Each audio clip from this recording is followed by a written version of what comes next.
Hey, welcome back to the Real Music Observer. This is Dave, observing some real music in real time for real people just like you and me. Actually talking specifically about music, Loverboy. Yeah, the Canadian band Loverboy. I've been kind of sandbagging this video because I still keep listening to this song thinking to myself, if this song had come out in like 1987 or 88, I think this would have been a #1 song for the band Loverboy. It's their latest song. It's called Stop the Rain. It came out at the beginning of this year. The band even had a video making contest where they didn't put out a video for the song. They asked fans to actually go and make a video for the song. I saw a couple of the video entries and I'm like, this song is what I call a mid-tempo, slow burn R&B type tune with this just perfectly executed guitar solo in the middle and this classic song ending.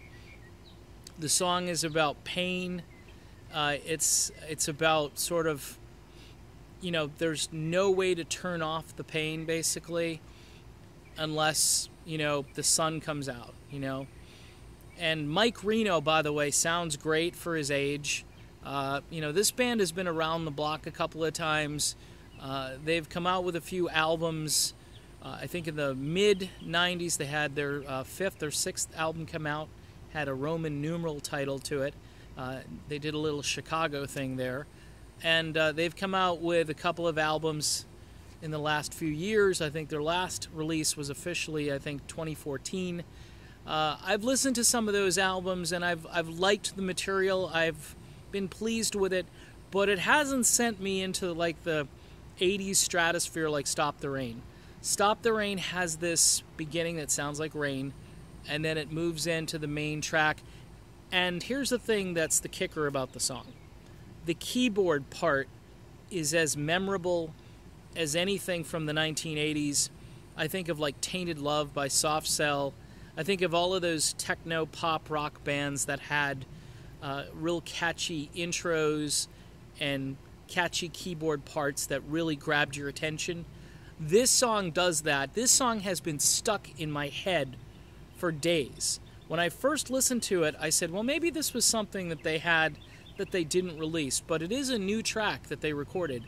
And again, if this was 1987, 88, where real music was actually still in vogue, and this definitely has an 80s vibe to it with the keyboard part and what I would call a very subdued atmospheric beginning.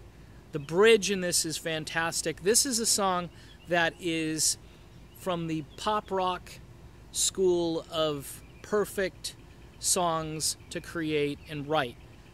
From the music, from the lyrics. Now, if you're looking for deep introspective lyrics, from a relationship standpoint, this is it. You're not getting Peter Gabriel here, though. This isn't something that's going to, like, fry your cortex where you can't think. Okay, this, of course, is Loverboy. And, I guess if you liken it to a song, it's sort of the anti-Almost Paradise song, if you remember Mike Reno and Ann Wilson from Heart. What I love about the song, though, is it's just a lot of times music, you get a hook is like a thought. You get half a hook, but you don't get a complete hook, you don't get a complete thought. You go, oh, there's potential if they went up an octave or down, or they could have thought of something a little more creative in there. They were too repetitive. This song is not a repetitive song. There's a chorus, a bridge, and some very good, strong lyrics. What I love about the music is it's more atmospheric, and then it's got a killer, old-fashioned guitar solo and a great guitar ending. Paul Dean, the guitar player from Loverboy, always an underrated guy. Nobody talks about Paul Dean. He had a great solo album he did towards the end of the decade. If you can find that, it's worth listening to because it's great stuff. He actually sings on, I believe it's the second album, Get Lucky. He sings one song which a lot of people forget that he sung. And those first two Loverboy albums, for me in high school. Those were bookends. You had to have them. I think I bought the second one first and then went back to the first one. But those suckers were always on my turntable. So Stop the Rain, the name of the new Loverboy song. Go find it. Go download it. Go listen to it. It's on YouTube. If you type in Loverboy, put a dash, put a space, and then write Stop the Rain, put another dash, and put the word topic, it'll pop up. It's got the latest picture of the band, and good quality. You can listen to it, grab some headphones, and you'll see what I'm talking about. Great new song by Loverboy. That's it for this video. I'm Dave, and this is The Real Music Observer, and we'll talk music again some more real soon.